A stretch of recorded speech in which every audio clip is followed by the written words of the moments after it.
بسم اللہ الرحمن الرحیم۔ السلام علیکم ورحمۃ اللہ۔ اسلامک ہب آفیشیل کے معزز سامعین، کتابوں میں ایک دلچسپ اور عجیب واقعہ لکھا ہے۔ ایک خاتون نہایت ہی پاک دامن اور نیک تھی۔ وہ چاہتی تھی کہ مجھے نبی کرم صلی اللہ علیہ وسلم کی زیارت نصیب ہو۔ درود شریف بھی بہت پڑھتی تھی لیکن زیارت نہیں ہوتی تھی۔ ان کے خاوند بڑے اللہ والے تھے۔ ایک دن انہوں نے اپنے خاوند سے یہی تمنا اس کا اظہار کیا کہ میرا دل چاہتا ہے کہ مجھے بھی آقا پاک صلی اللہ علیہ وسلم کی زیارت ہو، لیکن مجھے یہ کبھی شرف حاصل نہیں ہوا، آپ مجھے کوئی عمل بتا دیں۔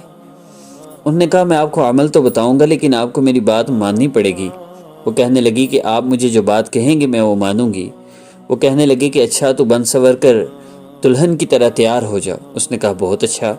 اس نے غسل کیا، دلہن والے کپڑے پہنے، میک اپ کیا، زیور پہنے اور دلہن کی طرح بن سور کر بیٹھ گئی۔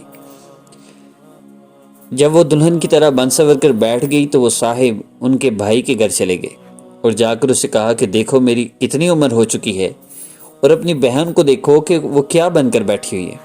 جب بھائی گھر آیا اور اس نے اپنی اس عمر رسیدہ بہن کو دلہن کے کپڑوں میں دیکھا تو اسے ڈانٹنا شروع کر دیا کہ تم کو شرم نہیں آتی؟ کیا یہ عمر ہے دلہن بننے کی؟ تمہارے بال سفید ہو چکے ہیں، تمہاری کمر سیدھی نہیں ہوتی اور 20 سال کی لڑکی کی طرح بن کر بیٹھی ہوئی ہو۔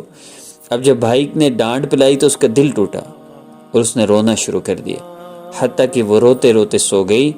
اللہ کی شان دیکھیے، اللہ رب العزت نے اسے اسی نیند میں اپنے محبوب صلی اللہ علیہ وسلم کی زیارت کروا دی۔ سبحان اللہ۔ وہ زیارت کرنے کے بعد بڑی خوش ہوئی، لیکن خاوند سے پوچھنے لگی کہ آپ نے وہ عمل بتایا نہیں جو آپ نے کہا تھا، اور مجھے زیارت تو ویسی ہو گئی۔ وہ کہنے لگے اللہ کی بندی، یہی عمل تھا، کیونکہ میں نے تیری زندگی پر غور کیا، مجھے تیرے اندر ہر نیکی نظر آئی، تیری زندگی شریعت و سنت کے مطابق نظر آئی۔ البتہ میں نے یہ محسوس کیا کہ میں چونکہ آپ سے پیار محبت کی زندگی گزارتا ہوں، اس لیے آپ کا دل کبھی نہیں ٹوٹا۔ اس وجہ سے میں نے سوچا کہ جب آپ کا دل ٹوٹے گا تو اللہ تعالیٰ کی رحمت اترے گی اور آپ کی تمنا کو پورا کر دیا جائے گا۔ اسی لیے تو میں نے ایک طرف آپ کو دلہن کی طرح بن کر سور کر بیٹھنے کو کہا اور دوسری طرف آپ کے بھائی کو بلا کر لے آیا۔ اس نے آ کر آپ کو ڈانٹ پلائی جس کی وجہ سے آپ کا دل ٹوٹا اور اللہ رب العزت کی ایسی رحمت اتری کہ اس نے آپ کو اپنے حبیب صلی اللہ علیہ وسلم کی زیارت کروا دی۔ ہم اللہ رب العزت کے در کو تھام لیں۔ ہمارے دل کا ٹوٹنا بھی اللہ رب العزت کی طرف سے بہت بڑی رحمتوں کا پیش خیمہ ہے۔ ہماری طرف آئی ہوئی مصیبتیں، ہماری طرف آئی ہوئی تکلیفیں اللہ رب العزت کے قرب کا بہت بڑا ذریعہ ہیں۔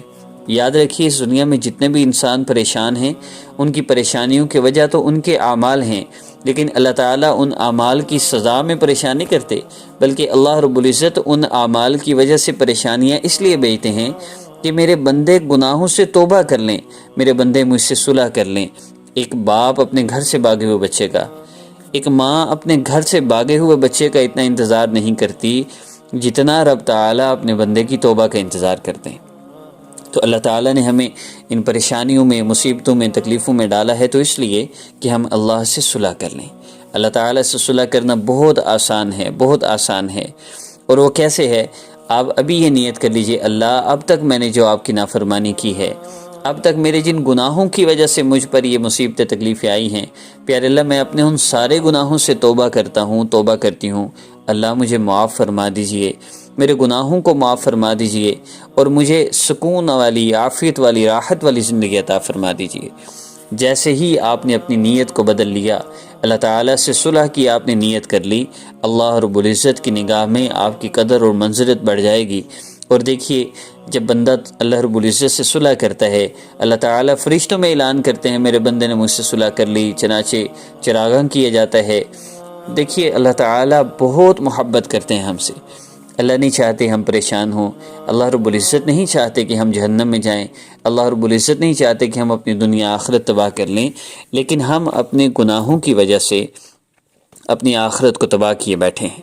اس لیے ہم نے اللہ رب العزت سے صلح کرنی ہے، اللہ رب العزت کو منانا ہے۔ اللہ کو منانا بہت آسان ہے، ایک ماں کو منانا اتنا آسان نہیں جتنا رب تعالیٰ کو منانا آسان ہے۔ ماں بھی 2-4 دفعہ بندہ بار بار اس کو تنگ کرے تو ناراض ہو جاتی ہے، اللہ 70 مرتبہ بھی آپ گناہ کر کے توبہ کر لیں تو اللہ معاف فرما دیتے ہیں۔ تو پہلی چیز صلح کر لیں، گناہوں سے اپنے آپ کو بچا لیں۔ دوسری چیز نماز کی پابندی ہے، 100% نماز کی پابندی آپ نے اہتمام کے ساتھ کرنی ہے۔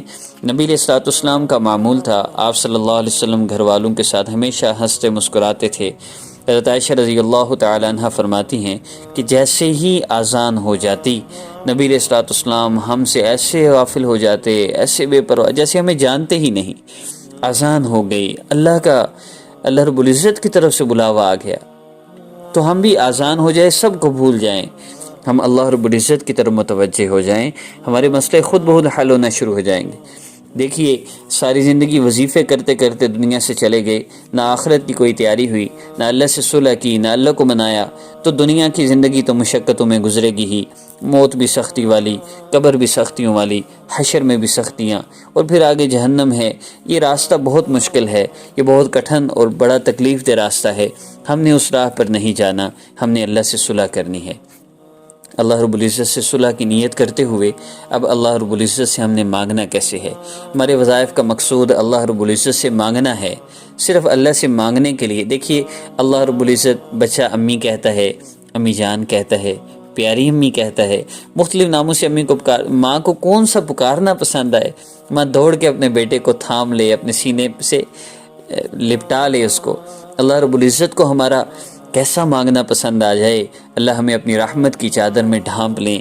تو اللہ سے مانگنا ہے مختلف طریقوں سے، مختلف اعمال کے ذریعے۔ ان اعمال کا ایک سلسلہ ہے، اس کا طریقہ یہ ہے کہ دن میں 3 مرتبہ عمل کر لیں یا 3 دن میں ایک دفعہ عمل کر لیں، آپ کی اپنی مرضی ہے۔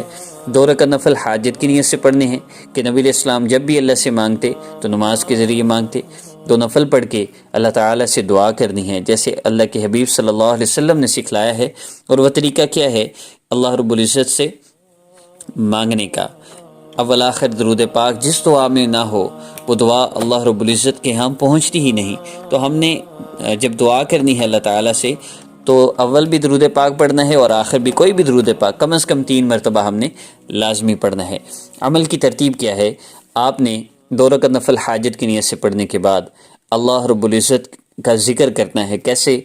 وَأُفَوِّضُ أَمْرِي إِلَى اللَّهِ وَأُفَوِّضُ أَمْرِي إِلَى اللَّهِ، اللہ میں نے اپنا معاملہ آپ کے سپرد کر دیا، اللہ میں نے اپنے آپ کو آپ کے حوالے کر دیا، اللہ میں اب آپ کا ہوں، آپ کا بن کے رہوں گی، اللہ مجھے اپنا بنا لیجئے۔ وَأُفَوِّضُ أَمْرِي إِلَى اللَّهِ، اللہ میرا معاملہ آپ کے سپرد ہے۔ اللہ سے بس یوں مانگنا ہے، 10 مرتبہ کم از کم آپ یوں ذکر کیجئے۔ پھر اس کے بعد نبی علیہ السلام کے بتلائے ہوئے طریقے کے مطابق درود پاک پڑھیے اور دعا کیجیے، آپ کی کوئی بھی حاجت ہے انشاءاللہ پوری ہوگی۔ آخر میں پھر آپ دعا کے بعد درود پاک پڑھیے گا۔ اس عمل کو کم سے کم 1 دفعہ کر لیں، مسئلہ حل ہوگا انشاءاللہ۔ زیادہ سے زیادہ آپ 3 دفعہ کر لیں۔